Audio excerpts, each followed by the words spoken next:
Seperti video yang lepas, kita dah tunjukkan berapa yang kita perlukan untuk kita nak balut sambal gepuk ataupun sambal penyet korang menggunakan bubble wrap. Okey, jadi hari ni kita nak tunjukkan pula jenis-jenis bubble wrap.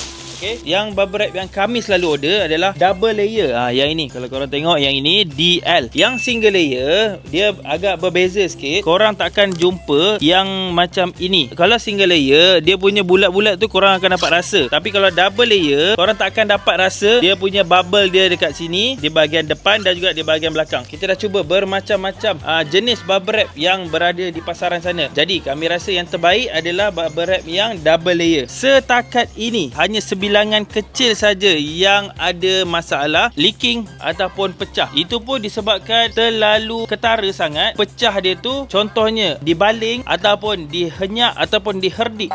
Tak adalah.